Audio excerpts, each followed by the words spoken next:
Hi everybody, this is a video related to one of my favorite topics, which is mitochondrial health. Any of you that have watched my other videos have probably heard me talk about mitochondria before, probably multiple times before. Mitochondria, these little energy producing units in our cells that do much more than just producing energy in our cells, but that's kind of what they're known for. That's their claim to fame.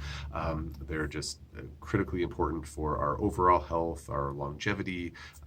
They're just crucially important. So really important topic. That's why I talk about them so much. And I'm in the midst of listening to an episode of my favorite podcast, which is called the Better Health Guy podcast. If you have not heard of the Better Health Guy, please go check him out. If you're interested at all in complex chronic illness, if that's relevant to you in some way, which it probably is if you're watching my videos, whether it's digestion related things, energy related things, chronic infections, heavy metals, mold, etc., EMFs, like other pollutants, etc.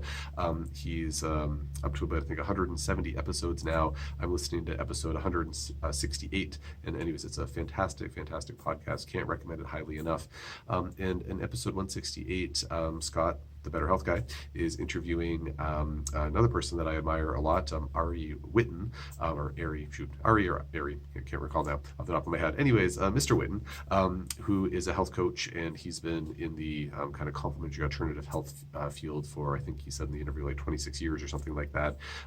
But he's a great wealth of information on all things related to mitochondrial health and function as well. He has his own podcast. I think it's called the Energy Blueprint. I subscribe to that one as well. And basically, they're having a conversation revolving around Ari's, I'm pretty sure it's Ari, around Ari's new book, which I don't recall the name of off the top of my head. He's easy to find, I'm sure, if you poke around online. But he's talking about some concepts in there, or some facts around there, around things that influence mitochondrial health that have been studied in the research literature. And it's just really fascinating stuff that I hadn't heard about until listening to this interview. I try to keep abreast of mitochondria-related research as much as I can, but I have a full-time job, lots of kids, lots and lots of things to learn about. Can't be nose deep in the literature all the time. And so anyways, I've been learning some new things myself, which is always exciting.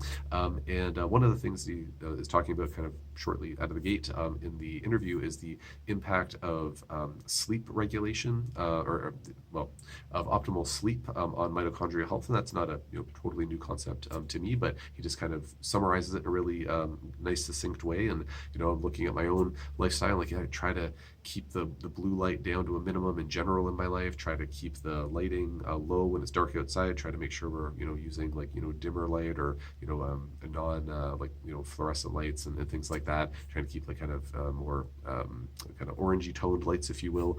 So anyways, just some good reminders around that. And then he's also talking about something really interesting where there are these peripheral circadian detector genes or signals in the body, which again I need to kind of go back over the notes and get the exact nomenclature under my belt. But talking about how evidently food timing is important for regulating mitochondrial health as well. So like sleep important and more like central sleep regulating aspects in our central nervous system, but also these peripheral regulating aspects that have to do with our circadian rhythms that are regulated by our food eating patterns. And the kind of the punchline on it is intermittent fasting is probably a good idea. As per usual, nothing I'm saying should be construed as medical advice. This is for informational purposes only. If you need medical advice, please talk to your healthcare provider for that. I'm just kind of paraphrasing rather what I'm hearing in this interview. And so essentially, where if our eating window is too large, then it actually can negatively impact our mitochondrial function and gene function and whatnot. So really interesting stuff. So anyways, I'm not quite through the episode yet, but I was just excited. I started listening to it earlier today. I got a good chunk of the way through it, and I think it's something really worth listening to. The last thing that I'll mention here with this episode is something that Ari's talking about. I certainly think about it and talk about it with my patients as well. I've heard some other folks who are mitochondrially savvy talk about it too, and just the idea that if a person is feeling tired, it's an indication that their mitochondria are experiencing some dysfunction, but it's not always in the person's best interest or in the body's best interest to try to rev up that mitochondrial function just in every single case. And in the interview, Ari uses a very fitting analogy.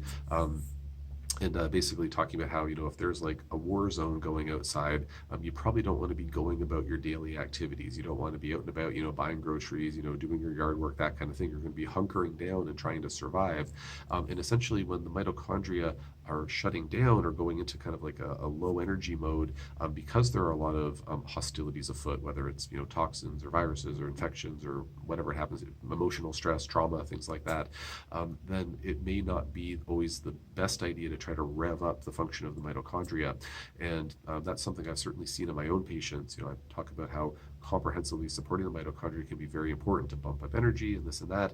And that's very true. But one of the reasons I always test the waters with my patients with that, I always gradually increase the dosage of their mitochondrial support, is because I want to make sure it's actually the right time to be doing that. And if they start feeling more energetic, great, it's the right time to be doing it. If they start to feel worse for wear, we back right off of that support, because it's, in my opinion, the body telling us that, hey, we're not ready for those engines, those energy producing units in the cells, to start revving things up again, and going into kind of putting the foot on the accelerator pedal, so to speak, in the system. So anyways, just good pearls of wisdom kind of sprinkled so far throughout this episode. So once again, episode 168 of the Better Health Guy podcast, featuring Ari Whitten. I hope that you have a chance to listen to it. I hope you enjoy it if you do. And thought my phone was going to fall there for a second. Anyways, I will leave it there for now. So thanks for listening.